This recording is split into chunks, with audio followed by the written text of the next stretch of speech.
Transgender. Transgender, ট্রান্সের অর্থ হলো পরিবর্তন, জেন্ডার অর্থ লিঙ্গ। জেন্ডার অর্থ লিঙ্গ। ক্লাস 6-এর বইয়ে মনে হয়, 7-এর, ক্লাস 7-এর কি বই এটা? ইতিহাস ও সমাজ বিজ্ঞান বইয়ে বর্তমান বাংলাদেশের হাই স্কুলের ক্লাস 7-এর বইয়ে একটা পাঠ দেওয়া হয়েছে, শরীফ থেকে শরীফা, শরীফ থেকে শরীফা। এখানে যত কথা লেখছে এর মধ্যে একটা কথা হইল যে একটা পুরুষ জন্মগত পুরুষ, সে পুরুষের মতোই দীর্ঘদিন জীবনযাপন করেছে। হঠাৎ করে সে মনে মনে কল্পনা করলো আমি নারী। কি করলো? সত্যই নারী হয়ে গেল না মনে মনে কল্পনা করলো? এই লোকটাকে সরকারি আইনে নারী হিসাবে স্বীকৃতি দিতে হবে। সরকারি আইনে এই লোকটা নারী বলে গণ্য করবে। আচ্ছা, একটা পুরুষে কল্পনা করলো আমি নারী, আর সরকার আইনগতভাবে তারে নারী হিসাবে স্বীকৃতি দিল। এবার সে বিয়ে করবে, পুরুষ বিয়ে করবে না নারী বিয়ে করবে? আপনারা বলেন তো। তুইও তো পুরুষ, আর একটা পুরুষ বিয়ে করলে তুই এমন অপকর্ম করবে যেই অপকর্ম দুনিয়ার কোনো কুত্তায়ও করে না। বলেন, একটা কুত্তা যদি যৌন মিলন করতে চায় আর একটা কুত্তার সাথে করে না, আর একটা কুত্তির সাথে করে, তাহলে পুরুষে পুরুষে যৌন মিলন কুত্তার চেয়েও নিকৃষ্টতম চরিত্র। এই চরিত্রে বাংলাদেশের মুসলমান ছাত্রছাত্রীদেরকে চরিত্রহীন করার নীল নকশা স্বরূপ এই কুফুরি পাঠ হাই স্কুলের বইয়ে পাঠ্য করা হয়েছে। এটার বিরুদ্ধে বর্তমান বাংলাদেশের 17 কোটি মুসলমান ঐক্যবদ্ধভাবে সোচ্চার। এর প্রতিবাদ করতে গিয়ে এত সব আবুল তাবুল কথা কইছে। আর ভাষা খুঁজে পায় না, কয় যারা কোরআনের আইন চাও পাকিস্তান চাও। আমার এতক্ষণের কথা বুঝে থাকলে বলুন, কোরআনে পাকিস্তানি আইন কি আলেমরা মানে না? মানস তোরা মানস, তোরা যারা পাকিস্তানি আইন মানস তোরা পাকিস্তান যা। আমরা পাকিস্তানি আইন মানি না, আমরা কোরআনের আইন চাই। আলহামদুলিল্লাহ নাহমাদুহু ওয়া নাস্তাঈনুহু ওয়া নাস্তাগফিরুহু ওয়া নু'মিনু বিহি ওয়া নাতাওয়াক্কালু আলাইহি ওয়া নাউযু বিল্লাহি মিন শুরুরি আনফুসিনা ওয়া মিন সাইয়্যিআতি আমালিনা। মান ইয়াহদিহিল্লাহু ফালা মুযিল্লা লাহু ওয়া মান ইউদ্লিলহু ফালা হাদিয়া লাহু। ওয়া নাশহাদু আল্লা ইলাহা ইল্লাল্লাহু ওয়াহদাহু লা শারীকা লাহু ওয়া নাশহাদু আন্না সাইয়্যিদানা ওয়া নাবিয়্যানা ওয়া মাওলানা মুহাম্মাদান আবদুহু ওয়া রাসূলুহু সাল্লাল্লাহু তাআলা আলাইহি ওয়া আলা আলিহি ওয়া আসহাবিহি ওয়া বারাকা ওয়া সাল্লাম।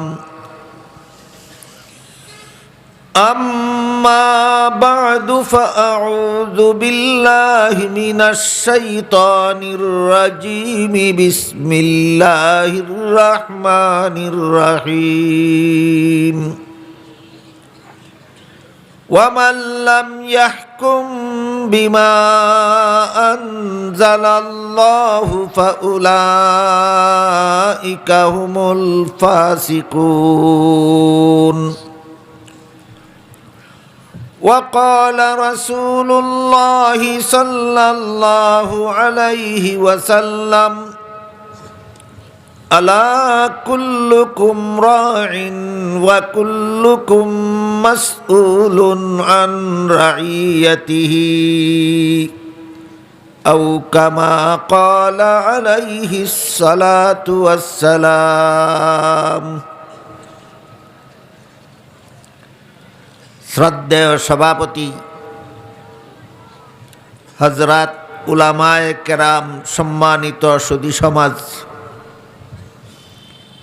দূর দূরান্ত থেকে আগত সর্বস্তরের মুসলমান ভাইয়েরা আমার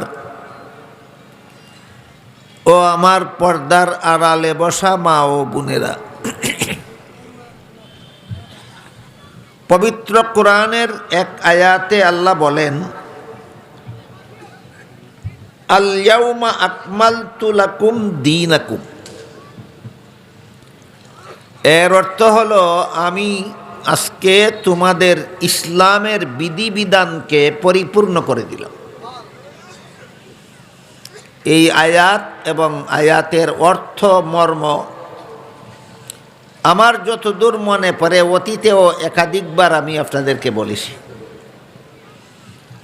আল্লাহ পরিষ্কার ভাষায় কোরআনে বলে দিয়েছেন আমাদের ইসলামের বিধিবিধান অপূর্ণ রেখেছেন না পরিপূর্ণ করে দিয়েছেন।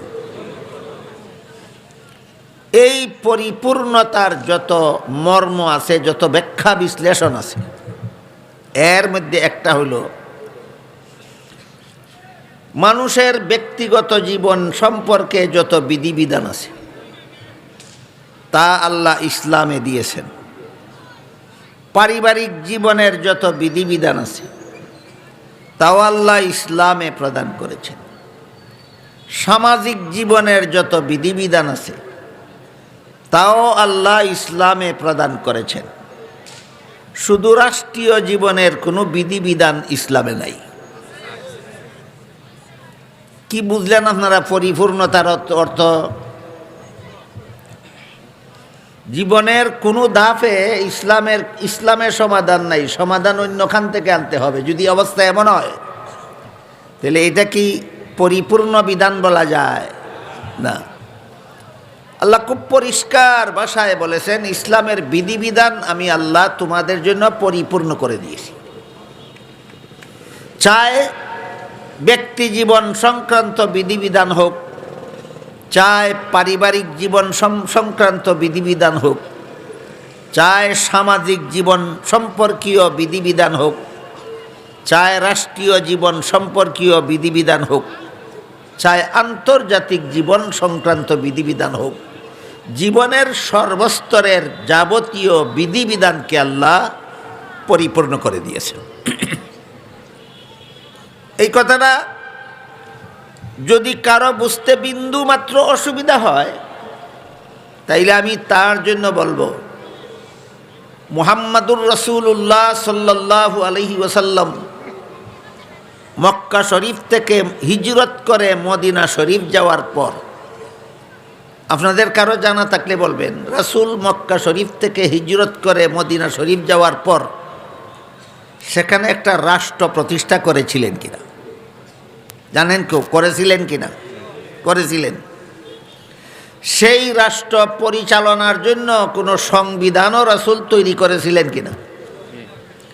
সেই সংবিধান মতেই আল্লাহর রাসূল মদিনা রাষ্ট্র শাসন করেছিলেন কিনা? করেছিলেন। এবার যদি আপনি বলেন যে রাষ্ট্র জীবনে ইসলামের কোনো বিধান নাই, তাইলে রাসূলের 10 বৎসরের মাদানী জিন্দেগিকে আপনি বরণ করে নিলেন না পরিত্যাগ করলেন? পরিত্যাগ করলেন।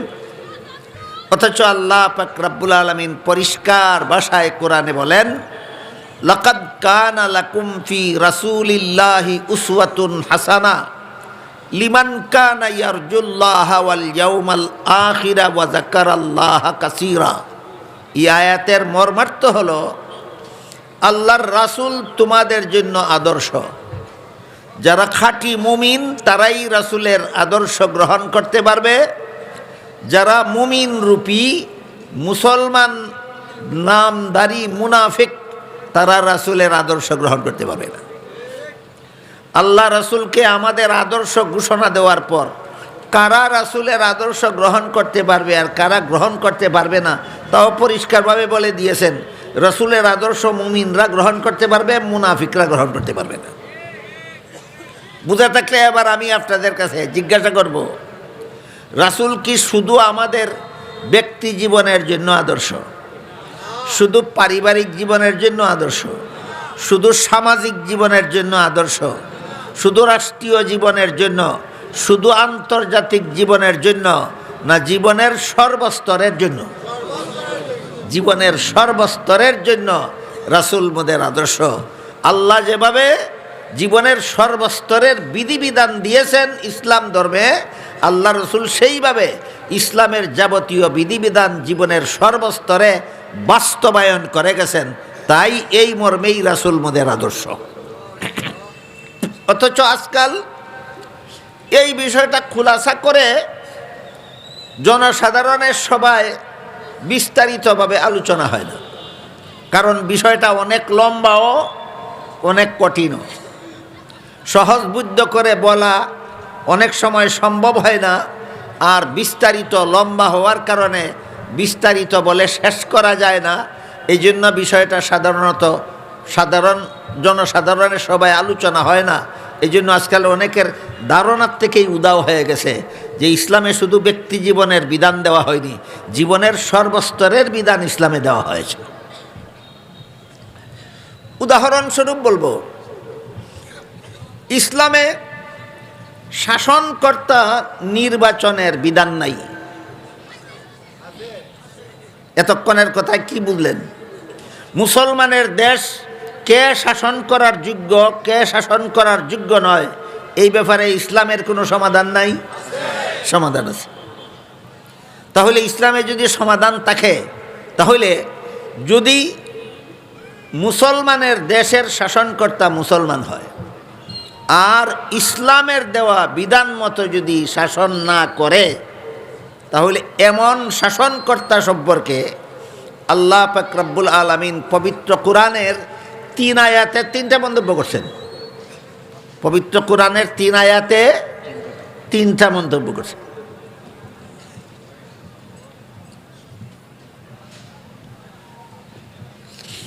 পবিত্র কোরআনের সূরা মায়েদার 44 নম্বর আয়াতে আল্লাহ বলেন, ওয়ামাল্লাম ইয়াহকুম বিমা আনজালাল্লাহু ফাউলাইকা হুমুল কাফিরুন। আল্লাহর বিধান মতো যারা সমাধান দিবে না, দেশ শাসন করবে না, আল্লাহ পরিষ্কার ভাষায় সূরা মায়েদার 44 নম্বর আয়াতে বলেন এরা কাফির। মনে রাখেন, ইসলামের বিধান মতো যারা দেশ শাসন করবে না, আল্লাহ সূরা মায়েদার 44 নম্বর আয়াতে কি বলেছেন? কাফির। এরপরে একই সূরার 45 নম্বর আয়াতে আল্লাহ পাক রব্বুল আলামিন বলেন, ওয়ামাল্লাম ইয়াহকুম বিমা আনজালাল্লাহু ফাউলাইকা হুমুজ জালিমুন। আল্লাহর বিধান মতো যারা দেশ শাসন করবে না, তারা জালেম। 44 নম্বর আয়াতে বলেছেন কাফির, 45 নম্বর আয়াতে বলেছেন জালিম। তারপরে একই সূরার 47 নম্বর আয়াতে আল্লাহ বলেন, ওয়ামাল্লাম ইয়াহকুম বিমা আনজালাল্লাহু ফাউলাইকা হুমুল ফাসিকুন। আল্লাহর বিধান মতো যারা দেশ শাসন করবে না, এরা পাপিষ্ঠ। যারা আল্লাহর বিধানে দেশ শাসন করে না, এদের সম্পর্কে আল্লাহ একটা মন্তব্য করেছেন না 3টা? এক আয়াতে বলেছেন এরা কাফির, এক আয়াতে বলেছেন এরা জালিম, এক আয়াতে বলেছেন এরা ফাসিক বা পাপিষ্ঠ। একই অপরাধী সম্পর্কে 3 মন্তব্য আল্লাহ কেন করলেন? এই প্রশ্নের জবাব আয়াতের তফসির বা ব্যাখ্যা ছাড়া বোঝা যাবে না। আমি বহুবার আপনাদেরকে বলেছি, বারবার বলেছি, কোরআনের সব আয়াত অনুবাদের দ্বারা বুঝে আসে না। বেশিরভাগ আয়াতই কোরআনের তফসির বা ব্যাখ্যার মাধ্যমে বুঝতে হয়। এই 3টা আয়াতে যে 3 রকমের মন্তব্য করলেন আল্লাহ একই বিশেষণে বিশেষিত ব্যক্তির ব্যাপারে, ব্যক্তি তো এক ধরনের দোষী, আল্লাহ মন্তব্য 3টা করলেন কেন? আমার কথা বুঝে থাকলে বলুন, অনুবাদের দ্বারা প্রশ্নের জবাব বুঝে আসবে না ব্যাখ্যা লাগবে? ব্যাখ্যা লাগবে। এই কোরআনের ব্যাখ্যা সম্পর্কে আমার মনে হয় বর্তমান বাংলাদেশের একজন বিখ্যাত রাজনৈতিক নেতা আছেন, নাম তার শাহরিয়ার কবির। শাহরিয়ার কবির আজকের এক দৈনিক পত্রিকাতে আসছে। তিনি আলেমদের উদ্দেশ্য করে বলেন, এরা কোরআনের ব্যাখ্যা দেওয়ার কে?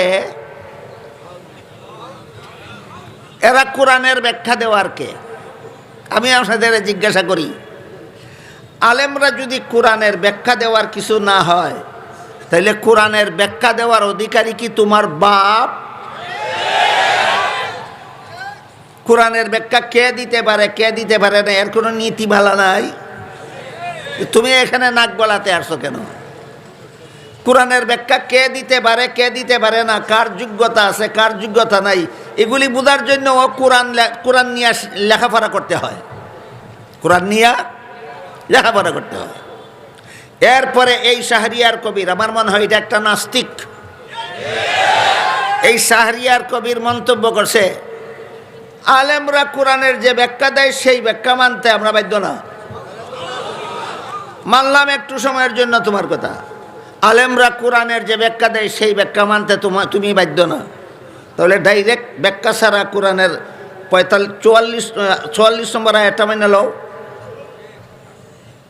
ডাইরেক্ট আল্লাহ বলেন যারা আল্লাহর কোরআনের আইনে আল্লাহর বিধানে দেশ শাসন করে এরা কাফের। ব্যাখ্যাহীনভাবে মেনে লও। ব্যাখ্যাহীনভাবে মানলে পরিণতি কি দাঁড়ায়? সুদা কাফের। অথচ মুফাসসিরিনে কেরাম লিখেছেন এখানে যে আল্লাহ কাফের বলেছেন তাও ব্যাখ্যাহীনভাবে নয়, একটা ব্যাখ্যার অধীনে। আল্লাহ যে জালিম বলেছেন তাও ব্যাখ্যাহীনভাবে নয়, একটা ব্যাখ্যার অধীনে। যেখানে আল্লাহ ফাসিকিন বলেছেন, পাপিষ্ট বলেছেন, এটাও ব্যাখ্যাহীনভাবে নয়, ব্যাখ্যা সাপেক্ষ। এখন তুমি হয়তো ডাইরেক্ট কোরআন মানো আর নয় আলেমদের ব্যাখ্যা মানো। যদি কোরআনও মানো না, ব্যাখ্যাও মানো না, তাহলে তুমি কি? এই সমস্ত শয়তানি বাংলাদেশে চলছে। আরো মজার ব্যাপার, এই নাস্তিকটা আজকের একটা দৈনিক পত্রিকায় লিখেছে যে কোরআনের আইন দিয়া বাংলাদেশ চলবে না। কোরআনের আইন দিয়া বাংলাদেশ চলবে না যে বলল, আপনাদের একটু বোঝা দরকার। কোরআনের আইনে চুরি করা হারাম, আপনারা কি জানেন? কোরআনের আইনে চুরি করা হারাম, কোরআনের আইনে ডাকাতি করা হারাম, কোরআনের আইনে খুন খারাপি করা হারাম, কোরআনের আইনে সন্ত্রাস করা হারাম, কোরআনের আইনে জিনা ব্যভিচার করা হারাম, কোরআনের আইনে সুদ খাওয়া হারাম, ঘুষ খাওয়া হারাম, মদ খাওয়া হারাম, গাঞ্জা খাওয়া হারাম, কোরআনের আইনে দুর্নীতি হারাম, কোরআনের আইনে জালিয়াতি হারাম, কোরআনের আইনে দুষ্কৃতি হারাম। এই আইনে যদি বাংলাদেশ চলবে না বলে, তাহলে সে কি চায়? সে চায় সে চুর হলে তারে যেন বাধা দেওয়ার কেউ না থাকে, সে ডাকাত হলে তাকে যেন কেউ বাধা দিতে না পারে, সে দুর্নীতিবাজ হলে তাকে যেন কোরআন যেন তাকে বাধা দিতে না পারে, সে দুষ্কৃতিকারী হলে কোরআন যেন তাকে বাধা দিতে না পারে, সে বদমাশ হলে কোরআন যেন তাকে বাধা দিতে না পারে।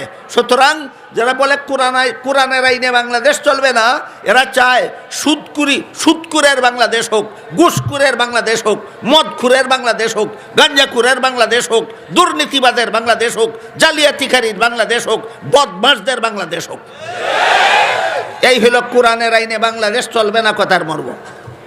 আমার কথাগুলি যদি কারো বুঝে না আসে তাহলে আবার বলি, আপনাদের জানা থাকলে বলুন, কোরআনের আইনে চুরি, ডাকাতি, রাহাজানি, খুন খারাপি, সুদ খাওয়া, ঘুষ খাওয়া, মদ খাওয়া, গাঁজা খাওয়া, জিনা ব্যভিচার করা, খুন খারাপি করা, সন্ত্রাস করা, দুর্নীতি করা, জালিয়াতি করা, দুষ্কৃতি করা কোরআনের আইনে অপরাধ কিনা অপরাধ না? কোরআনের আইনে দেশ চলবে না বলার মানে কি দাঁড়ায়? এগুলি অপরাধ নয়। কোরআনের আইনে বাংলাদেশ চলবে না বলার মর্ম কি দাঁড়ায়? এগুলি অপরাধ নয়। তাইলে এই কথা যারা বলে এরাই চোর, এরাই ডাকাত, এরাই সন্ত্রাসী, এরাই খুনি, এরাই বদমাশ, এরাই সুদখোর, এরাই ঘুষখোর, এরাই মদখোর, এরাই গাঞ্জাখোর, এরাই দুর্নীতিবাজ, এরাই জালিয়াতিকারী, এরাই দুষ্কৃতিকারী। এদের চুরির পথে কোরআনের আইন বাধা, এদের ডাকাতির পথে কোরআনের আইন বাধা, কোরআনের আইন। এদের দুর্নীতির পথে কোরআনের আইন বাধা, এদের জালিয়াতির পথে কোরআনের আইন বাধা, এদের সুদ খাওয়ার পথে বাধা একমাত্র কোরআনের আইন, এদের ঘুষ খাওয়ার পথে বাধা একমাত্র কোরআনের আইন, এদের অপকর্মের পথে বাধা একমাত্র কোরআনের আইন। কোরআনের আইন মানতে চায় না কেন? এই সমস্ত অপকর্ম করে এরা বাংলাদেশে থাকতে চায়।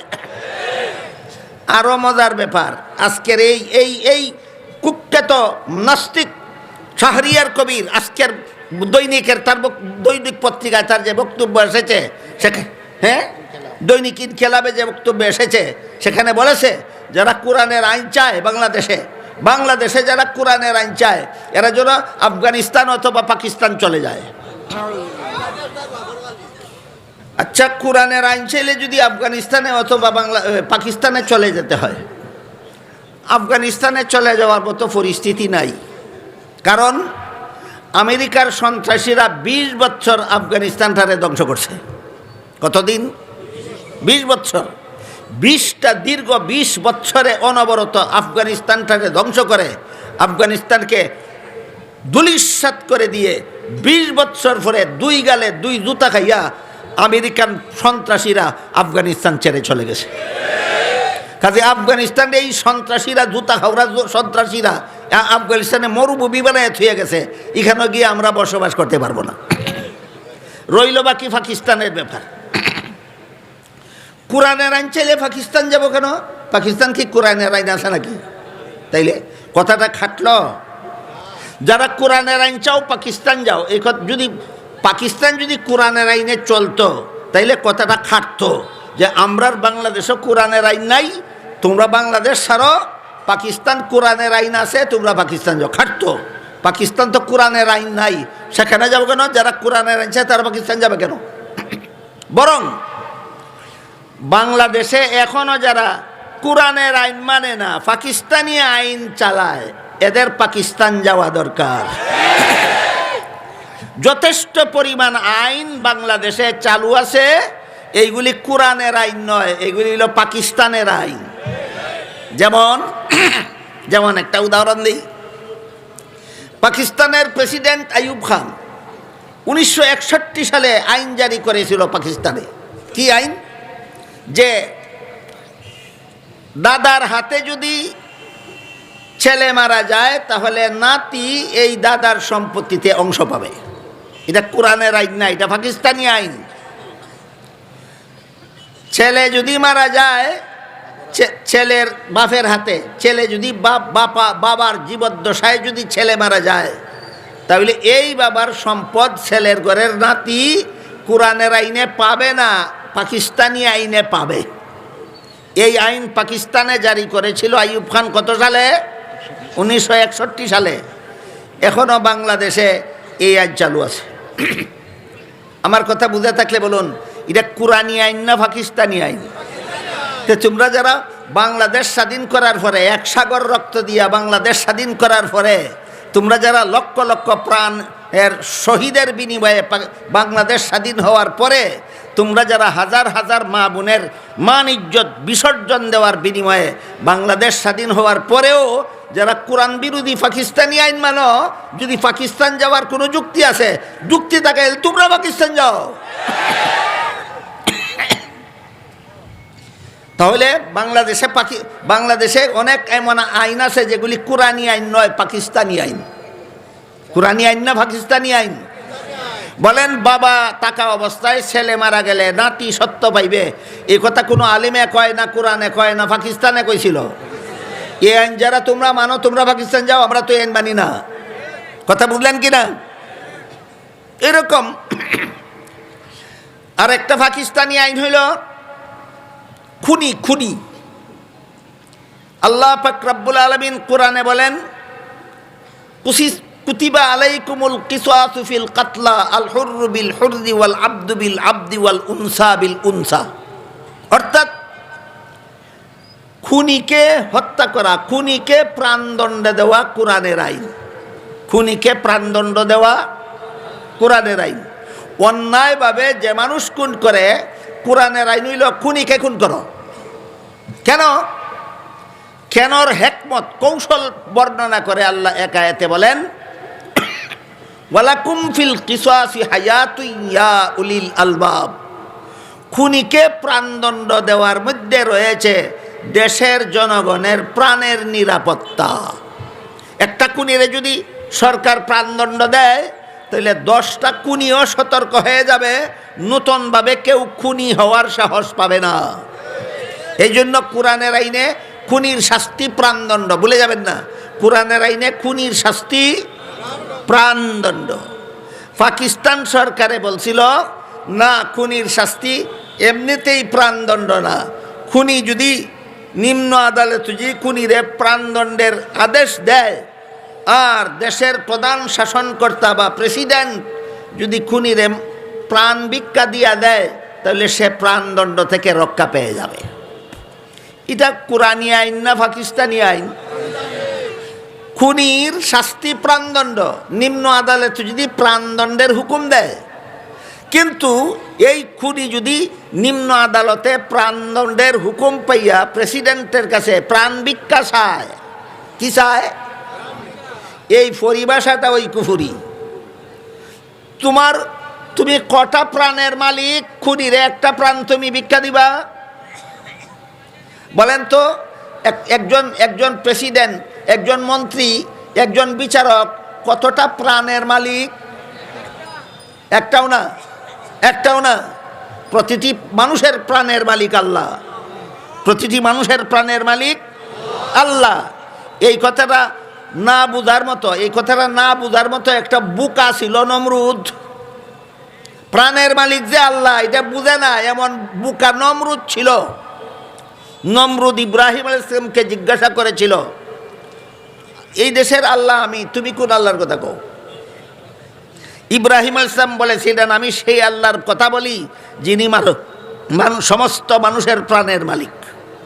এই কথা বলা মাত্রই নমরুদ জেলখানার থেকে 2টা আসামি বের করে আনলো, এনে একটা আসামিকে হত্যা করে ফেললো, আর একটা আসামিকে খালাস দিয়া দিল, দিয়া বলল, দেখলা তো প্রাণের মালিক আমি।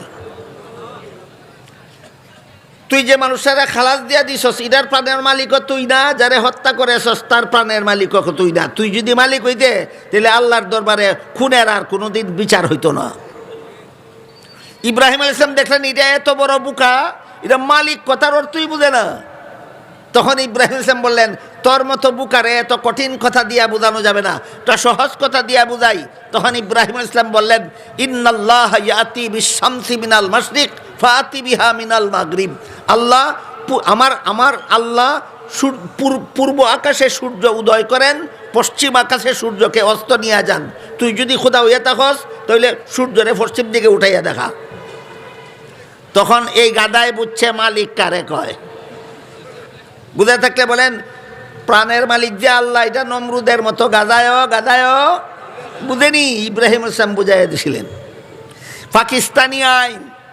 পাকিস্তানি আইন হইল খুনের আসামি, তার বিরুদ্ধে যদি নিম্ন আদালতে প্রাণদণ্ডের হুকুম হয়ে যায়, আর সেই খুনের আসামি যদি প্রেসিডেন্টের কাছে প্রাণ ভিক্ষা চায়, বলেন ভিক্ষা দিবে মালিকে নিজের মাল না আরেকজনের মাল? প্রাণ কি তোর মাল, তুই ভিক্ষা দিতে? ওইটা পাকিস্তানি আইন। খুনিয়ে প্রেসিডেন্ট কাছে প্রাণ ভিক্ষা চাইব, প্রেসিডেন্ট যদি তারে প্রাণ ভিক্ষা দিয়া দেয়, এই কার মাল কারে দিছস? এই মানুষটার প্রাণ তো আল্লাহর মালিকানা, এটা তো আল্লাহর মাল। তুই কেমন আরেকজনে ভিক্ষা দেস? তোর জুলির মধ্যে এই প্রাণ কটা আছে? পাকিস্তানি আইনে কয়, প্রেসিডেন্টে যদি খুনের আসামিকে প্রাণ ভিক্ষা দিয়া দেয়, তাহলে আদালতের এই প্রাণদণ্ড তার মওকুফ হয়ে যাবে। বলেন এটা কোরআনী আইন না পাকিস্তানি আইন? এই আইন বাংলাদেশে এখনো চালু আছে কিনা? আছে। এখন বলেন, কার পাকিস্তান যাওয়া দরকার? যারা কোরআনের আইনের কথা বলে এরার পাকিস্তান যাওয়া দরকার না? খুনিরে প্রেসিডেন্টে প্রাণ ভিক্ষা দেওয়ার পাকিস্তানি আইন যারা মানে, এদের পাকিস্তান যাওয়া দরকার। এই নাস্তিক মুরতাদ বেঈমান, আলেমদের পাকিস্তান যাওয়ার কোনো যুক্তি নাই, তোরা পাকিস্তান যা। এই অবস্থা চলছে কেন? শুধু ইসলামের বিধিবিধান যে পরিপূর্ণ, ইসলামের বিধিবিধান মানুষের ব্যক্তি জীবনে, পারিবারিক জীবনে, সামাজিক জীবনে, রাষ্ট্রীয় জীবনে, আন্তর্জাতিক জীবনে যে ইসলামের বিধিবিধানকে আল্লাহ এমনভাবে পরিপূর্ণ করে দিয়েছেন যে জীবনের কোনো অংশের কোনো সমস্যার সমাধানের জন্য অন্য কোথাও যেতে হবে না। এই মর্মেই আল্লাহ বলেন, ইসলামের যাবতীয় বিধিবিধানকে পরিপূর্ণ করে দিয়েছি। এই নাস্তিক কতগুলি আছে নাস্তিক, আর কতগুলি আছে নাস্তিক মার্কা। ডাইরেক্ট নাস্তিক না, কিন্তু মনে মনে নাস্তিক্যবাদ সমর্থন করে। এই দুই শ্রেণীর মানুষে কোরআনের আইনের কথা শুনলে ইসলামের বিধিবিধানের কথা শুনলেই এদের গায়ে চুলকানি জাগে। কি জাগে? চুলকানি শুরু হয়। চুলকানির জ্বালায় যুক্তি ছাড়াই কয় যারা কোরআনের আইন চাও পাকিস্তান যাও। কেন? পাকিস্তান তো কোরআনের আইন নাই, পাকিস্তানি আইনে তোরা চলস, তোরা পাকিস্তান যা। আমরা পাকিস্তানি আইনে আগেও চলছি না, এখনও পাকিস্তানি আইনে চলি না। আমরা আগেও কোরআনের আইন শিরোধার্য মেনে নিয়েছি, আমরা এখনও কোরআনের আইন শিরোধার্য মেনে নিই।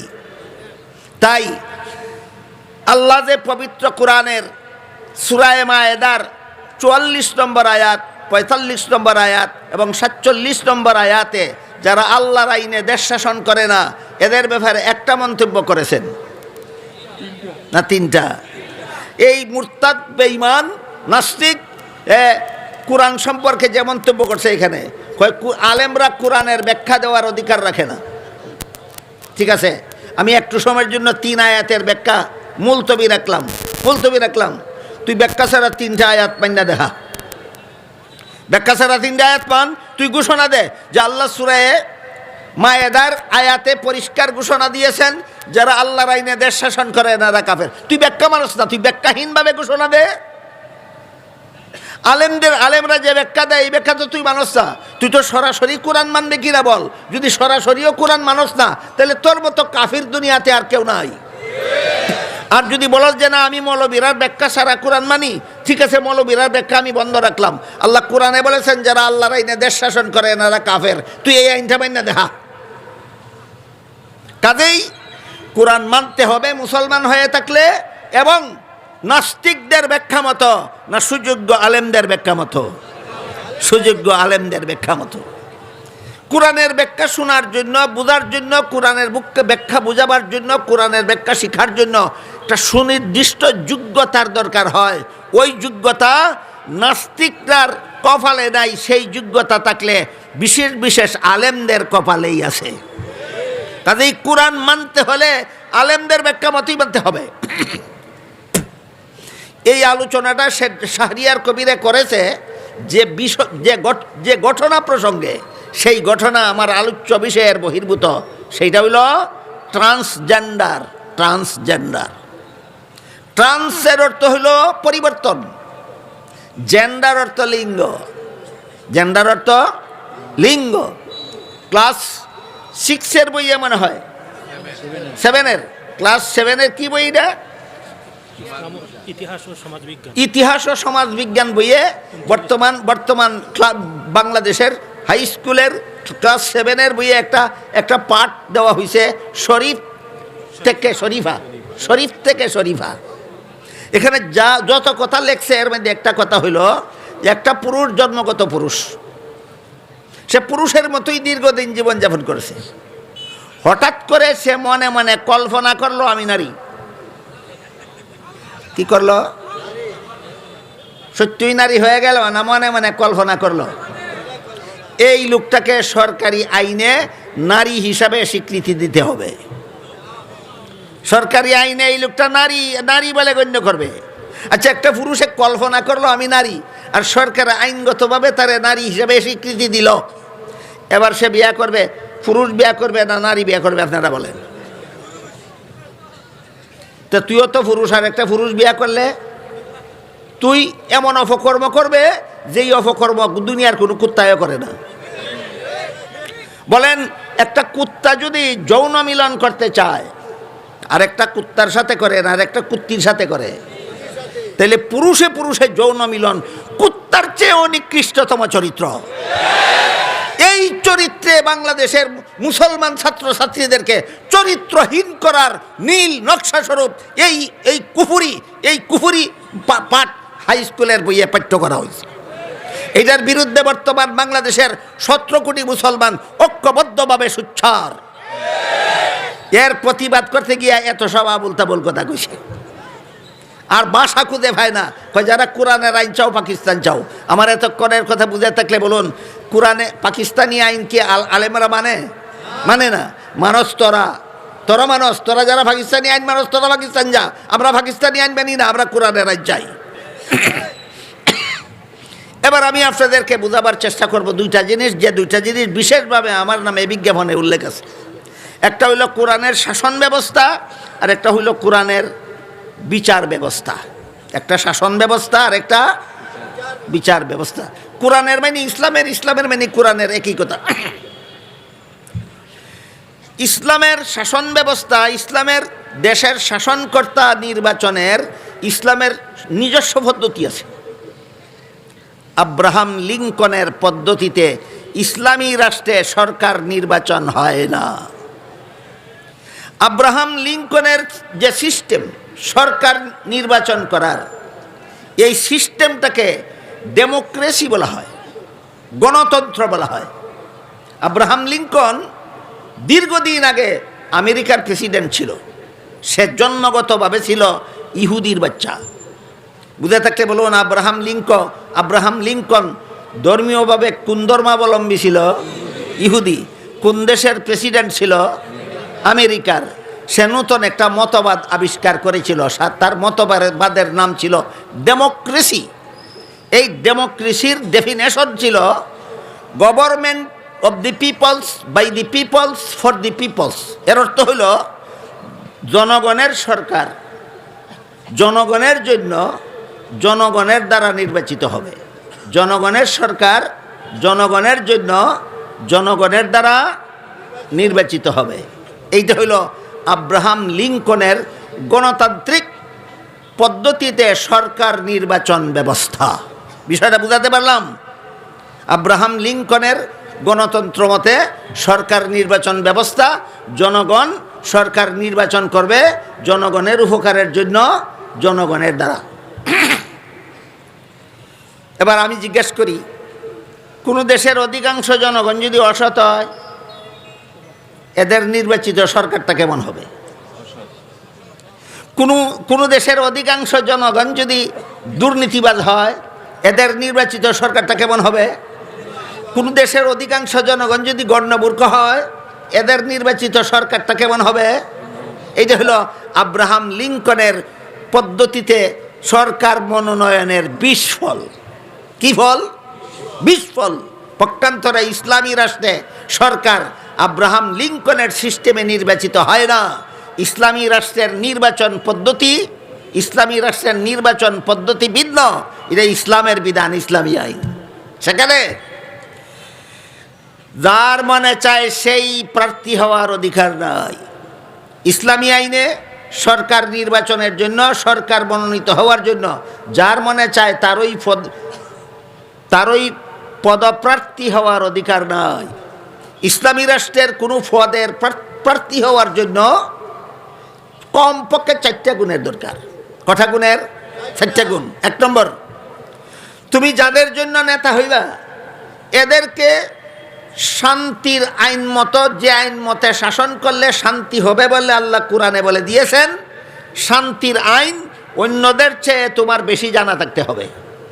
শান্তির আইন অন্যদের চেয়ে তার বেশি জানা থাকতে হবে। 2 নম্বর, অন্যদের তুলনায় শান্তির আইন তোমার নিজের জীবনে অধিক বাস্তবায়িত বলে প্রমাণ থাকতে হবে। 3 নম্বর, নব উদ্ভূত সমস্যাবলীর সমাধান দেওয়ার উদ্ভাবনী শক্তি সম্পন্ন হতে হবে। 4 নম্বর, কন্ট্রোলিং পাওয়ার। তুমি যাদের নেতা হবে তাদেরকে তুমি সুশৃঙ্খলাবদ্ধভাবে রাখার মতো কন্ট্রোলিং পাওয়ার থাকতে হবে। এই 4 গুণ যদি একজনের মধ্যে থাকে, ধরেন একটা কথার কথা, আপনাদের 2 উপজেলায় মিলে একটা সিট, এই সিটে একজন এমপি মনোনীত হবেন। যদি ইসলামী পদ্ধতিতে হতে হয়, তাহলে যার মধ্যে 4টা গুণ বেশি আছে তাকেই শুধু প্রার্থী বানানো যাবে। এই 4 গুণ যার মধ্যে নাই তাকে প্রার্থী বানানো যাবে না। এখন যদি 4 গুণ দেখা যায় একজনের মধ্যেই অধিক পরিমাণে পাওয়া যায়, অন্যদের মধ্যে তার সম পরিমাণে পাওয়া যায় না, ইসলামের বিধানে সেখানে ইলেকশন চলবে না, সিলেক্টেড হবে। ইসলামী আইনে সেখানে ইলেকশন চলবে না, সিলেকশন। কথাটা যাদের বুঝতে একটু কঠিন হইতেছে, আমি আগেই কইছি এইসব বিষয় এমনিই কঠিন, আবার অনেক লম্বা চওড়া। এই কঠিনের কারণেও সাধারণত আলোচনা হয় না, লম্বা হওয়ার কারণে আলোচনা হয় না। তাই আমি সামান্য চয়ন করে ফাঁকে ফাঁকে 1-2টা উদাহরণস্বরূপ আপনাদের সামনে তুলে ধরতেছি। ধরেন আপনাদের মসজিদে একজন ইমাম নিয়োগ দিবেন, একজন ইমাম নিয়োগ দিবেন। এখন যদি আব্রাহাম লিঙ্কনের সিস্টেমে ইমাম নিয়োগ দেন, তাহলে নিয়মটা কি হবে? অধিকাংশ মুসল্লি যারে চায়, এটা হবে না? কি বলেন? অধিকাংশ মুসল্লি যারে চায় সেই। অধিকাংশ মুসল্লি যদি গোয়ার হয়, তো অধিকাংশ মুসল্লি একটা গোয়ার রেচাইব ইমাম, গোয়ারের ইমাম গোয়ার হইব। ইসলামের পদ্ধতিতে বলে অধিকাংশ মুসল্লি যারে চায়, এটা একটা স্তর আছে, আগে না, এটা পরে। কোন সময়? ইমাম হওয়ার জন্য আগে দেখতে হবে কতগুলি যোগ্যতার দরকার। 1 নম্বর যোগ্যতার দরকার, তার কোরআন তেলাওয়াত সহি হতে হবে। 2 নম্বর যোগ্যতার দরকার, তার পাক না পাকের মশলা সঠিকভাবে জানা থাকতে হবে। 3 নম্বর যোগ্যতার দরকার, বিশেষত নামাজের মশালা মশাইল তার জানা থাকতে হবে। আপাতত 3টা যোগ্যতা ধরুন: কোরআনের সহি তেলাওয়াত, সহি ফাক না ফাক জানা এবং সহি শুদ্ধ নামাজের মশালা মশাইল জানা। এই 3 যোগ্যতা যদি একজনের মধ্যে বেশি পাওয়া যায়, তাহলে অধিকাংশ মুসল্লিদের বুটে ইমাম নিয়োগ হবে না, যার মধ্যে বেশি যোগ্যতা বেশি সে সিলেক্টেড হবে। এটা হলো ইসলামের নির্বাচন পদ্ধতি। আর তোমার যোগ্যতা কি আছে না আছে দেখার ব্যাপার নাই। অধিকাংশ গোয়ারে যদি আরেকটা গোয়ার রেচায়, এই গোয়ারই তোমরা মন্ত্রী হবে। এটা হলো আব্রাহাম লিঙ্কনের নির্বাচন পদ্ধতি। আমি যদি আপনাদের বুঝাতে পেরে থাকি, তাহলে বলেন আব্রাহাম লিঙ্কনের পদ্ধতিটা যুক্তিসঙ্গত না অযৌক্তিক? ইসলামের পদ্ধতিটা অযৌক্তিক না যুক্তিসম্মত? যুক্তিসম্মত। এরপরে আসেন, কিন্তু যদি ইমাম নিয়োগ দেওয়ার সময় দেখা যায় 3 গুণ 2 জনের মধ্যে সমান সমান, আরও কিছু গুণাবলী আছে, সবগুলি গুণ 2 জনের মধ্যে সমানে সমান, তখন ইসলাম বলে অধিকাংশ মুসল্লি যারে চায়। আমার কথা বুঝে থাকলে বলুন তো, ইসলামের নেতা নির্বাচনের পদ্ধতিতে সর্বপ্রথম ইলেকশন না সর্বপ্রথম সিলেকশন? সিলেকশনের সুযোগ যখন থাকে না, তখন ইলেকশন। মসজিদের ইমাম নিয়োগের যে পদ্ধতি আছে ইসলামের বিধানে, ঠিক তেমনিভাবে রাষ্ট্রের কর্মকর্তা নির্বাচনেরও একই পদ্ধতি ইসলামের বিধানে। রাষ্ট্রের কর্মকর্তা, যাদের পরামর্শে রাষ্ট্র চলবে, যাদের সিদ্ধান্তে রাষ্ট্র চলবে, যাদের আইনে রাষ্ট্র চলবে, এই সমস্ত লোক 4 গুণ বিশিষ্ট হতে হবে। 1 নম্বর, শান্তির আইন অন্যদের চেয়ে বেশি জানে। 2 নম্বর, অন্যদের তুলনায় তাদের জীবনে শান্তির আইন বেশি পালিত হয়। 3 নম্বর, নব উদ্ভূত সমস্যাবলীর সমাধান উদ্ভাবন করার উদ্ভাবনী শক্তি সম্পন্ন হয়। 4 নম্বর, যাদের নেতা হবে তাদেরকে সুশৃঙ্খলাবদ্ধভাবে রাখার মতো কন্ট্রোলিং পাওয়ার বলা হয়। এই 4 গুণ যদি একজনের মধ্যেই পাওয়া যায়, অন্যদের মধ্যে যদি তার সমান 4 গুণ পাওয়া না যায় না, তাহলে বলুন ইসলামী আইনে সেখানে ইলেকশন চলবে না সিলেকশন? তাহলে ইসলামী আইনে আগে ইলেকশন না আগে সিলেকশন? আগে সিলেকশন। ইসলামী আইনে ইলেকশন কোন সময়? ইসলামী আইনে ইলেকশন ওই সময় যখন 4 গুণ বিশিষ্ট যোগ্য একাধিক ব্যক্তি তাকে পাওয়া যাবে। 4 গুণ বিশিষ্ট যোগ্য ব্যক্তি যদি 1-এর বেশি হয়, তখন ইসলামে ইলেকশন আছে তখন। কাজেই ইসলামের পদ্ধতিতে গোয়ারে আর শিক্ষিত নির্বাচনী লড়াই হওয়ার কোনো সম্ভাবনা নাই। গোয়ারে আর শিক্ষিত নির্বাচনী লড়াই হওয়ার কোনো সম্ভাবনা নাই। এটা হলো ইসলামী শাসন ব্যবস্থার একটা মাত্র ধারা। আপনাদেরকে শোনাইলাম ইসলামী শাসন ব্যবস্থার একটা ধারা। আমাদের সমাজে এই সমস্ত বিষয় যারা বুঝে না, আব্রাহাম লিঙ্কনের নির্বাচন পদ্ধতি আর ইসলামের নির্বাচন পদ্ধতি যারা বুঝে না, ইসলামের দ্বারে না, খালি হয় গণতন্ত্র গণতন্ত্র গণতন্ত্র গণতন্ত্র। কি গুড়ার ডিম বুঝছ গণতন্ত্র? আমি গণতন্ত্রটা আগে নিয়ে মসজিদ ফিট করি। একজন শিক্ষিত নমাজের মশলা মাসাইলও জানে, ফাঁকনা ফাঁকের মশলা মাসাইলও জানে, এবং সূরা কোরআন তেলাওয়াত তার সহি শুদ্ধ, আরও অনেক কিছু জানে, কোরআন জানে, হাদিস জানে, তাফসীর জানে। এই লোকটাকে মসজিদ কমিটির 2 জনে কইল আমরা তাকে ইমাম বানাবো। মসজিদ কমিটির 5 জনে আরেকজনের নাম প্রস্তাব করলো, যে কোরআনের সহি তেলাওয়াতও জানে না, যে নমাজের মশলা মশাইলও জানে না, যে উপাকনা ফাঁকও জানে না। এর নাম প্রস্তাব করলো কমিটির 5 জনে। আর যে সব কিছু জানে তার নাম প্রস্তাব করলো কমিটির 2 জনে। 5জন না 2জন সেদিকে আমি যাব না। এমত অবস্থায় যদি ইলেকশন হয় তাহলে শিক্ষিত আর গোয়ারে নির্বাচনী লড়াই হওয়ার জাহালত জাহিলিয়ত বাইর হয় কিনা? এই রকম জাহিলিয়তের পদ্ধতির নির্বাচন ইসলামে নাই। আমি বুঝাতে পারছি আপনাদেরকে বিষয়টা? বুঝে থাকলে বলুন তো, বর্তমান দুনিয়াতে যে সমস্ত রাষ্ট্রে আব্রাহাম লিঙ্কনের গণতান্ত্রিক পদ্ধতিতে নির্বাচন হয়, সেটা কি আল্লাহর বিধান মতো হয় না মন গড়া মতে হয়?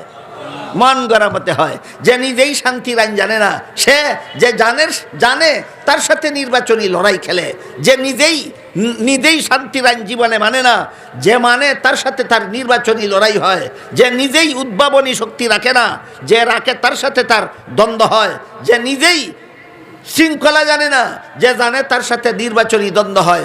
এই জাহিলিয়ত কেন হয়? ইসলামের বিধান ছেড়ে দিয়ে আব্রাহাম লিঙ্কনের মতো ইহুদির বাচ্চার উদ্ভূত মন গড়া বিধান পালনের কারণে এই মূর্খতা বর্তমান দুনিয়ার মানব সমাজে বিদ্যমান। এবার ইসলামী বিচার বিভাগের একটা উদাহরণ দিচ্ছে।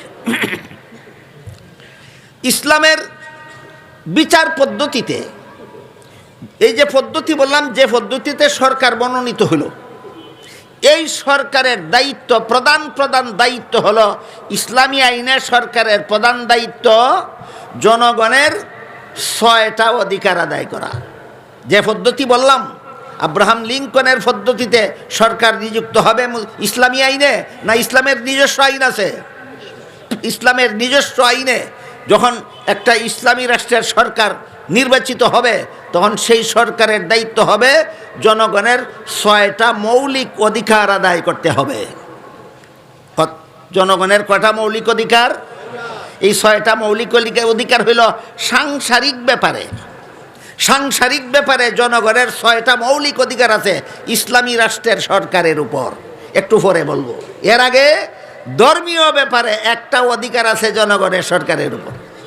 ধর্মীয় ব্যাপারে জনগণের উপর সরকারের অধিকারটা হলো, আল্লাহ পাক রব্বুল আলামিন কোরআনে বলেন, আল্লাযীনা ইম্মাক্কান্নাহুম ফিল আরদি আকামুস সালাহ।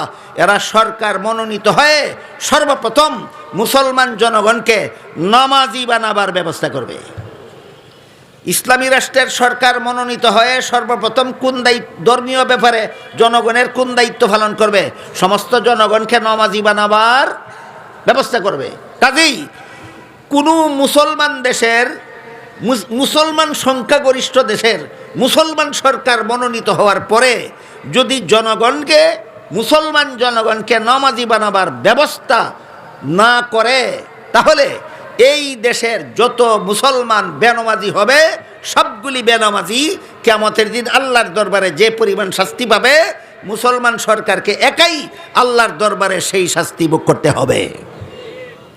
দিল্লির লাড্ডু না কিন্না গিল্লা লাইলেই খালাস না, ভবিষ্যতে খবর আছে, ভবিষ্যতে খবর আছে।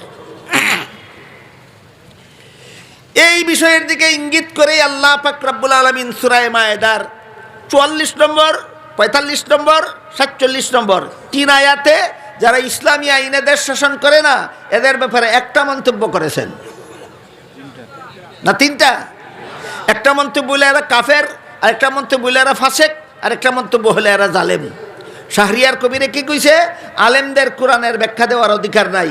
আমি একটু সময়ের জন্য মানলাম, কোনো আলেম দেবে না ব্যাখ্যা, তুই আয়াতগুলি পালন করে দেখা, তুই তো ডাইরেক্ট কোরআন মানবে, মান। 7 বার মইরা 7 বার জিন্দা হইলেও এই 3 মন্তব্য তোর জীবনে বাস্তবায়ন করতে পারবি না, বাধ্য হইয়া ব্যাখ্যা লাগবে। সুতরাং এই আয়াতগুলির ব্যাখ্যায় মুফাসসিরিনে কেরাম তাফসীরের কিতাবে লিখেছেন, যে সমস্ত লোক মুসলমানদের শাসনকর্তা নির্বাচিত হওয়ার পরও আল্লাহর বিধান মতো দেশ শাসন করে না, এদের অবস্থা 2টা। একটা অবস্থা হইল যদি মনে করে আল্লাহর আইনে শান্তি নাই, আমার আইনে শান্তি আছে, এটা হলো এক অবস্থা। আর একটা হইল না, শান্তি আল্লাহর আইনেই, কিন্তু আল্লাহর আইনে যদি আমি দেশ শাসন করি তাহলে আমার দুনিয়ার স্বার্থ নষ্ট হয়। বলুন একই রকম অবস্থা হইল না 2 রকম অবস্থা হইল? 2 রকম। যারা মুসলমানদের শাসনকর্তা মনোনীত হওয়ার পর মনে করে যে আল্লাহর আইনে শান্তি নাই, আমার মন গড়া আইনে শান্তি আছে। এটা হলো এক দল।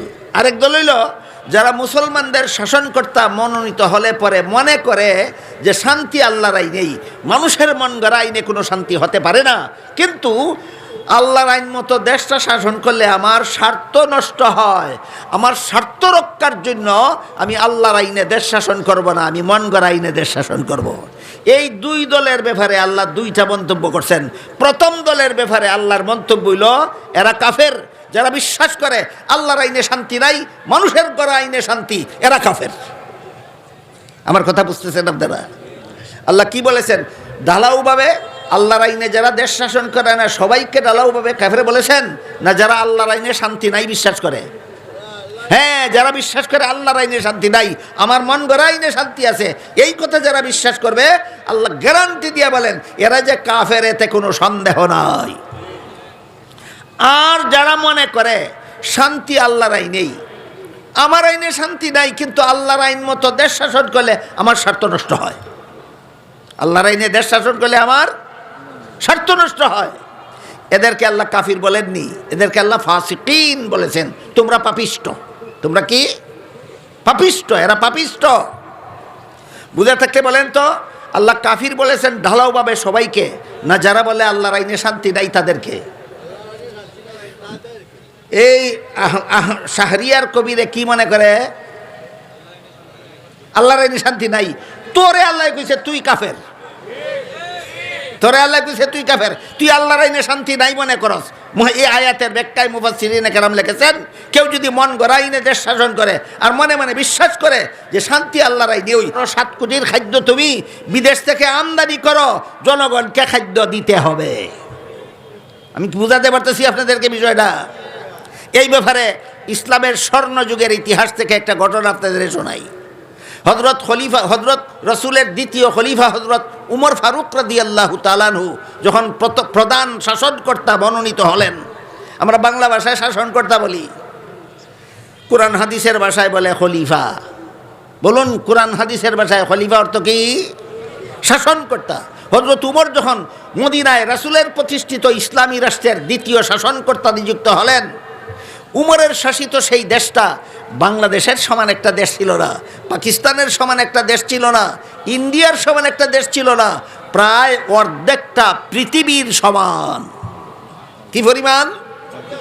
অর্ধেকটা পৃথিবীর সমান দেশের শাসনকর্তা ছিলেন রাসূলের দ্বিতীয় খলিফা হযরত উমর।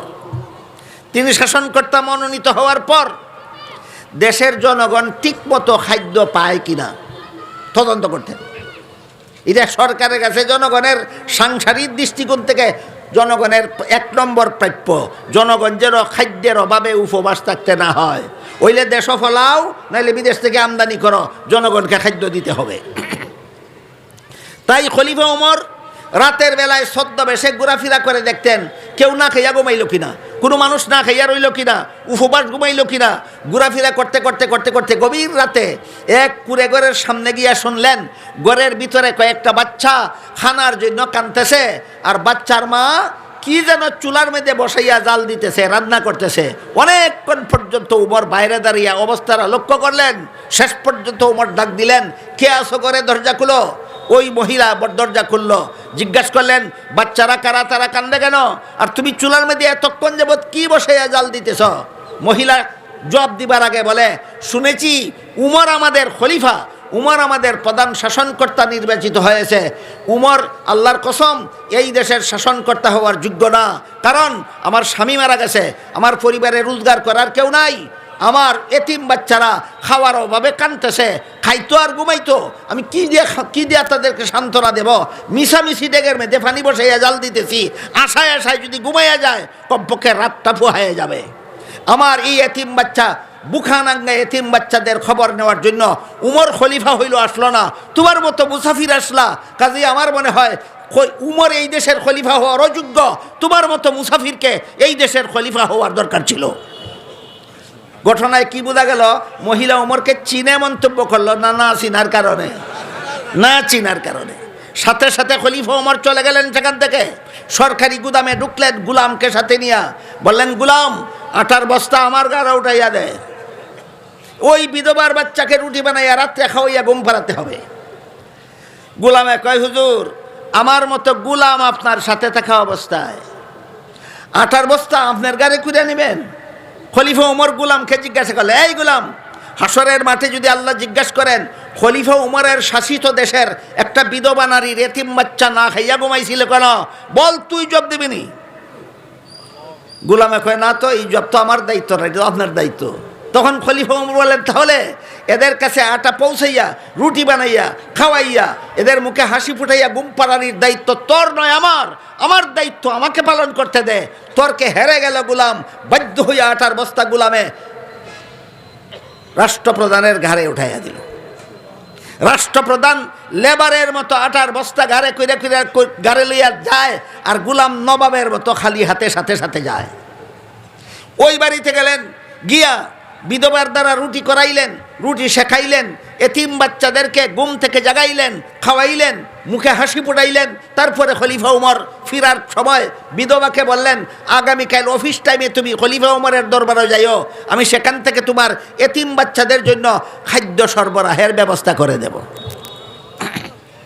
পরের দিন মহিলা খলিফা উমরের দরবারে গিয়া দেখে গত রাত্রে যেই লোকটারে কইছিল তুমি তুমি এই দেশের খলিফা, উমর খলিফা হওয়ার যোগ্য না, যেই লোকটারে কইছিল এই লোকটাই খলিফা উমর।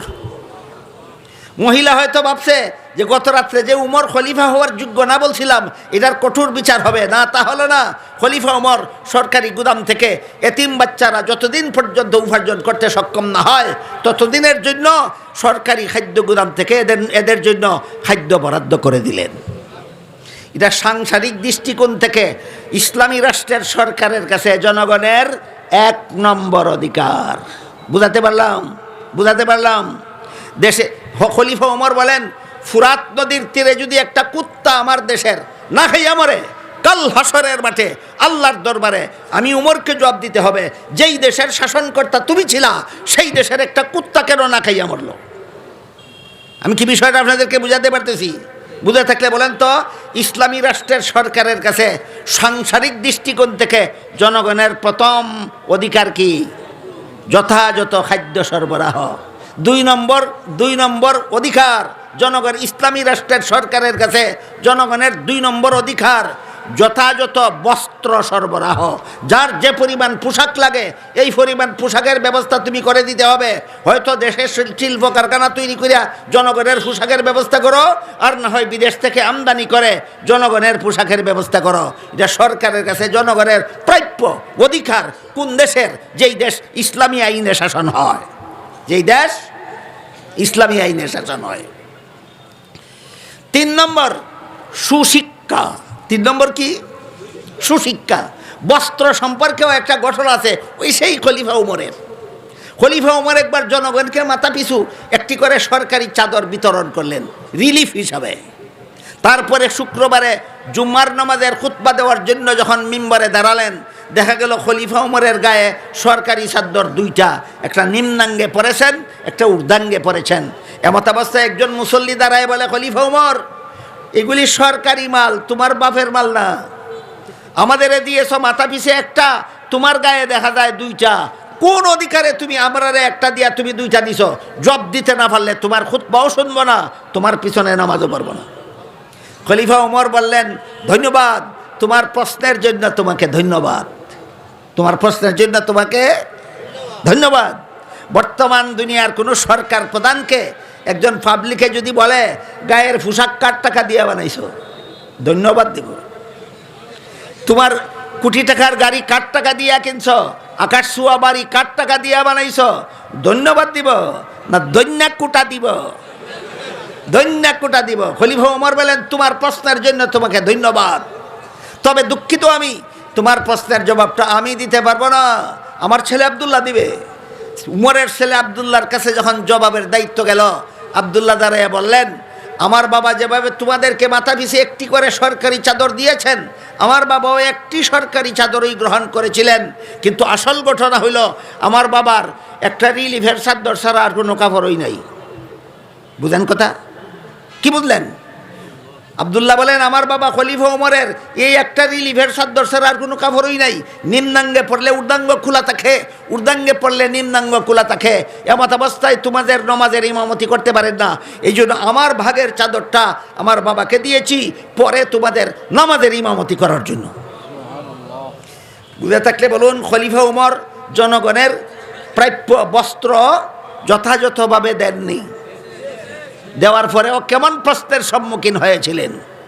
এটা হইল ইসলামী রাষ্ট্রের সরকারের কাছে জনগণের প্রাপ্য। এইভাবে বলতে থাকলে রাইট হয়ে দেব, আমি বলে শেষ করতে পারবো না। শর্টকাটে বলি, খাদ্য হলো সরকারের কাছে জনগণের 1 নম্বর প্রাপ্য হইল খাদ্য। ইসলামী রাষ্ট্রের যে রাষ্ট্র মন গড়া আইনে শাসন হয় এমন রাষ্ট্রে সরকারের কাছে জনগণের খাদ্য জনগণের পাওনা না। সেই রাষ্ট্রের রীতি হইল সরকার মরবে ঘি খাইয়া, জনগণ মরবে না খাইয়া। এটা কোন দেশের নীতি? ইসলামী রাষ্ট্রের না মন গড়া আইনের রাষ্ট্রের? হ্যাঁ, মন গড়া আইনের রাষ্ট্রের রীতি হইল সরকার মরুক ঘি খাইয়া, জনগণ মরুক না খাইয়া। আর ইসলামী রাষ্ট্রের বিধান হইল খলিফা ওমর একটা চাদর মাথা পিছু জনগণকে দিছেন, একটা চাদর ওই নিজে গ্রহণ করেছেন। 1 নম্বর খাদ্য সরকারের কাছে জনগণের প্রাপ্য। 2 নম্বর পোশাক সরকারের কাছে জনগণের প্রাপ্য। 3 নম্বর সুশিক্ষা। 3 নম্বর সুশিক্ষা সরকারের কাছে জনগণের প্রাপ্য। কোন দেশের? যেই দেশ ইসলামী আইনে শাসন হয়। নাস্তিকরা ইসলামী আইন চায় না কেন? এরা আপনাদেরকে কুশিক্ষায় শিক্ষিত করার জন্য। জনগণের কাছে মুসলমান সরকারের কাছে জনগণের 3 নম্বর প্রাপ্য কুশিক্ষা না সুশিক্ষা? সুশিক্ষা। 4 নম্বর চিকিৎসা ব্যবস্থা। কোনো রোগী যেন চিকিৎসার অভাবে কষ্ট না করে। হয়তো দেশে ডাক্তার তৈরি করো, ওষুধ উৎপাদন করো, সমস্ত রোগীর চিকিৎসার ব্যবস্থা করো, আর না হয় বিদেশ থেকে ডাক্তার আমদানি করো, ঔষধ আমদানি করো, রোগী যেন চিকিৎসার অভাবে কষ্ট না পায়। ইসলামী রাষ্ট্রের সরকারের কাছে এটা জনগণের কত নম্বর প্রাপ্য? 4 নম্বর প্রাপ্য। 5 নম্বর বাসস্থান। বসবাসের জন্য একটা ঠিকানা যেন থাকে। যে পরিমাণ ঘরের দরকার, যত নিম্নমানেরই হোক না কেন, যে পরিমাণ ঘরের দরকার, প্রত্যেকটা নাগরিক যেন সেই পরিমাণ ঘর নির্মাণের সুযোগ সুবিধা লাভ করতে পারে, এই অধিকার ইসলামী রাষ্ট্রের সরকারের কাছে জনগণের আছে। এই ব্যাপারে খলিফা উমরের আদর্শ ছিল, আমি যে মানের ঘর আমার দেশের প্রতিটি জনগণকে বানাবার ব্যবস্থা দিতে পারবো না, ওই মানের ঘরে বসবাস করার অধিকার আমারও নাই। এটা ছিল খলিফা উমরের আদর্শ। এই জন্য ইতিহাসের পাতায় খলিফা উমরকে জগতের শ্রেষ্ঠ আদর্শ শাসক হিসাবে বলা হয়েছে। খলিফা উমর ছিলেন জগতের আদর্শ শাসক, শ্রেষ্ঠ আদর্শ শাসক। খলিফা উমরের আদর্শ ছিল, আমার জনগণকে যে মানের খাদ্য দিতে পারবো না, ওই রকম উন্নত মানের খাদ্য গ্রহণ করার অধিকার আমার নাই। আমার দেশের জনগণকে যে মূল্যের পোশাকের ব্যবস্থা দিতে পারবো না, ওই রকম মূল্যবান পোশাক পরার অধিকার আমার নাই। আমার দেশের জনগণকে যে মানের বাড়িঘর দিতে পারবো না, ওই পরিমাণ বাড়িঘরে বসবাস করার অধিকার আমার নাই। কত নম্বর গেল বাসস্থান? 5 নম্বর। 6 নম্বর ইসলামী রাষ্ট্রের সরকারের কাছে জনগণের 6 নম্বর প্রাপ্য হইল নিরাপত্তা। এই নিরাপত্তা 2 রকমের আছে। একটা হইল দেশের বাইরের শত্রুরা যেন দেশের ভিতরের কোনো ক্ষতি সাধন করতে না পারে। এই দেশের কোনো নাগরিককে যেন পাখির মতো গুলি করে ফেলতে না পারে, অন্যায়ভাবে একটা মানুষকে যেন হত্যা করে ফেলতে না পারে, সীমান্তে যেন কোনো অন্যায়ভাবে 1 ইঞ্চি জমি দখল করে নিতে না পারে। এই দেশের ভিতরের কোনো মানুষের উপর কোনো রকমের জুলুম অত্যাচার অবিচার যেন বাইরের কোনো দেশে করতে না পারে। এটা হইল নিরাপত্তার এক সাইড। নিরাপত্তার আর এক সাইড হইল দেশের ভিতরের কেউ যদি কারোর সাথে অন্যায় অত্যাচার জুলুম নির্যাতন করে, আদালতের মাধ্যমে মজলুম যেন তার সুবিচার পায়। এটা কত নম্বর? 6 নম্বর। আদালতের মাধ্যমে যেন সুবিচার পায়। বলুন, ইসলামী আইন মতো যদি সরকার দেশ শাসন করে, তাহলে কোনো মুসলিম সুবিচার না পাইয়া হা হুতাশ করতে পারবে? হা হুতাশ করতে হবে না, সমস্ত মুসলিমকে সুবিচার পেতে হবে। এই মর্মে আপনাদের একটা ঘটনা শোনাই। রাসূল করিম সাল্লাল্লাহু আলাইহি ওয়াসাল্লাম যখন মদিনা রাষ্ট্রের প্রেসিডেন্ট, প্রধান শাসনকর্তা, কোরআন হাদিসের ভাষায় খলিফা, কোরআন হাদিসের ভাষায় খলিফা, রাসূল ছিলেন ডাইরেক্ট আল্লাহর খলিফা। আর আবু বকর, উমর, উসমান, আলী তারা হলেন রাসূলের খলিফা। রসুল ছিলেন কার খলিফা? আল্লাহর খলিফা। রসুল যখন আল্লাহর খলিফা, তখন ইসলামী আইনে জুলুম অত্যাচার বন্ধ করার জন্য, দেশের অত্যাচার অবিচার, চুরি ডাকাতি রাহাজানি খুন খারাপি বন্ধ করার জন্য আল্লাহ রসুল ইসলামী আইনে আদালতে দণ্ডবিধি প্রয়োগ করতেন।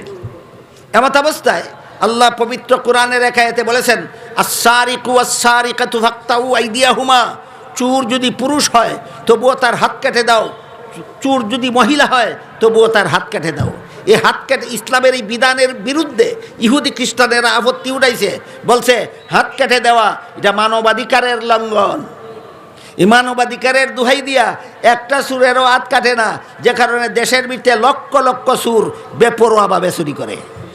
একটা চোরের হাত কাটলে লক্ষ লক্ষ চোর আর চুরি করার সাহস পাইত না। তাই রসুলের শাসিত দেশে ফাতেমা নামের একটা মেয়ে চুরি করে ধরা পড়ল। রসুলের মেয়ে ফাতেমা না, অন্য বংশের একটা মেয়ে ফাতেমা চুরি করে ধরা পড়ল। কোরআনে আল্লাহ নির্দেশ করেছেন, চোর যদি পুরুষ হয় তবুও তার হাত কেটে দাও, চোর যদি মহিলা হয় তবুও তার হাত কেটে দাও।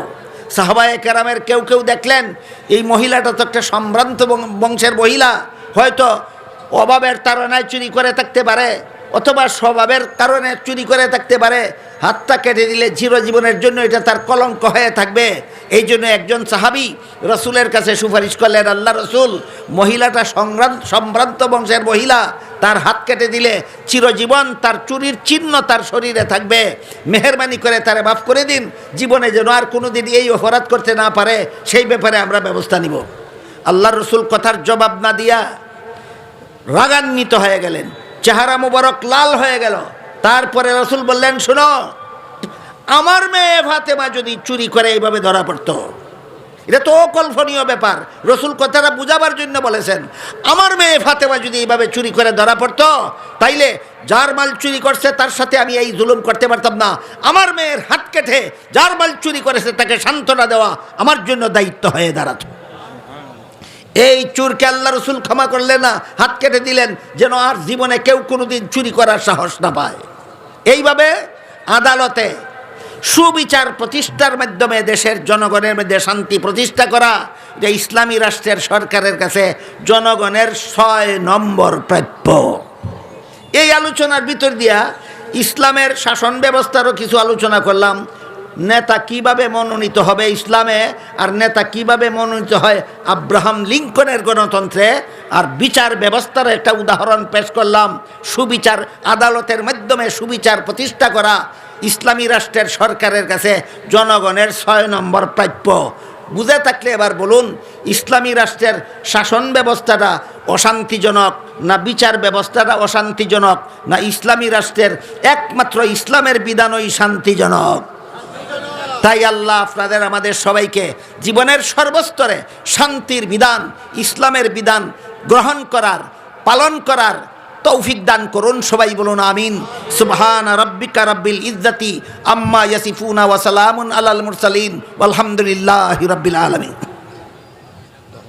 কেন না বলবা সাল্লিম কামা তুহিব্বু ওয়া তারদা আদাদা মা তুহিব্বু ওয়া তারদা আলহামদুলিল্লাহিল্লাযী হাদানা লিহাযা ওয়া মা কুন্না লিনাহতাদিয়া লাউলা আন হাদানাল্লাহ রব্বানা যালামনা আনফুসানা ওয়া ইল্লাম তাগফির লানা ওয়া তারহামনা লানাকুনান্না মিনাল খাসিরিন রব্বানা আতিনা ফিদ দুনিয়া হাসানাতাও ওয়া ফিল আখিরাতি হাসানা ওয়া কিনা আযাবান নার। ইয়া আল্লাহ, এই মুবারক তাফসীরুল কুরআন সম্মেলনকে কবুল আর মঞ্জুর করো। ইয়া আল্লাহ, এর উসিলায় আমরার জিন্দেগানকে হেদায়েত করো। ইয়া আল্লাহ, সমস্ত মুমিন মুসলমান মুর্দিগানকে নাজাত দান করো। ইয়া আল্লাহ, আমার কাছে যারা যত রকমের দোয়ার দরখাস্ত করছেন প্রত্যেকের নেক দোয়ারে কবুল মঞ্জুর করো। ইয়া আল্লাহ, যারা যত আশা নিয়ে হাত উঠাইলাম প্রত্যেকের নেক বাসনার কবুল মঞ্জুর করো। ইয়া আল্লাহ, আমরা সমস্ত বেমারির আরোগ্য দান করো। ইয়া আল্লাহ, সমস্ত অভাবগ্রস্তদের অভাব দূর করে দাও। ইয়া আল্লাহ, সমস্ত ঋণগ্রস্তদের ঋণ পরিশোধ করার তৌফিক দান করো। ইয়া আল্লাহ, সমস্ত চিন্তাগ্রস্তদের চিন্তা দূর করে দাও। ইয়া আল্লাহ, সমস্ত দুঃখীদের দুঃখ দূর করে দাও। ইয়া আল্লাহ, সমস্ত সমস্যাওয়ালাদের সমস্যার সমাধান করিয়া দাও। ইয়া আল্লাহ, যে সমস্ত উলামায়ে কেরাম বুজুর্গানে দিন মুমিন মুসলমান দুনিয়ার থেকে বিদায় হইয়া গেছেন, তাদের কবরকে জান্নাতের বাগান বানাইয়া দাও। ইয়া আল্লাহ, জান্নাতুল ফিরদাউসে তাদের ঠিকানা আনা করিয়া দাও। আর যে সমস্ত উলামায়ে কেরাম বুজুর্গানে দিন মুমিন মুসলমান এখনও দুনিয়াতে বাঁচিয়ে আছেন তাদের সবাইকে হায়াতের তৈয়্যিবা দান করে দাও। ইয়া আল্লাহ, সারা দুনিয়ার সমস্ত মজলুম মুসলমানদেরকে সাহায্য করো, বিশেষ করে ফিলিস্তিনি মজলুম মুসলমানদেরকে সাহায্য করো। ইয়া আল্লাহ, রোহিঙ্গা মুসলমানদের মজলুম মুসলমানদেরকে সাহায্য করো। ইয়া আল্লাহ, কাশ্মীরি মজলুম মুসলমানদেরকে সাহায্য করো। আর সন্ত্রাসী জালেম অত্যাচারী খুনিদেরকে হেদায়েত করো। যাদের কপালে হেদায়েত নাই তাদেরকে তোমার কুদরতি হাতে দমন করে ইয়া আল্লাহ তোমার অসহায় বান্দা বান্দীদের রক্ষা করো। ইয়া আল্লাহ, আমাদের দেশ বাংলাদেশকে হেফাজত করো। ইয়া আল্লাহ, বাংলাদেশের স্বাধীনতা হেফাজত করো। ইয়া আল্লাহ, বাংলাদেশের সার্বভৌমত্ব হেফাজত করো। ইয়া আল্লাহ, বাংলাদেশের ভৌগোলিক সীমারেখা হেফাজত করো। ইয়া আল্লাহ, বাংলাদেশের সমস্ত বাসিন্দাদের জানমাল ইজ্জত হেফাজত করো। ইয়া আল্লাহ, সমস্ত মুমিন মুসলমানের ঈমান আমল হেফাজত করো। ইয়া আল্লাহ, আমাদের সকলের পক্ষ থেকে লক্ষ লক্ষ কোটি কোটি দুরুদ আর সালাম রাসূল করিম সাল্লাল্লাহু আলাইহি ওয়াসাল্লামের রওজা শরীফে পৌঁছে দাও। রব্বানা তাকাব্বাল মিন্না ইন্নাকা আনতাস সামিউল আলিম ওয়া তুব আলাইনা ইন্নাকা আনতাত তাওয়াবুর রহিম ওয়া সুবহানা রাব্বিকা রাব্বিল ইজ্জাতি আম্মা ইয়াসিফুনা ওয়া সালামুন আলাল মুরসালিন ওয়ালহামদুলিল্লাহি রাব্বিল আলামিন। আমিন বিরহমাতিকা ইয়া আরহামার রাহিমিন।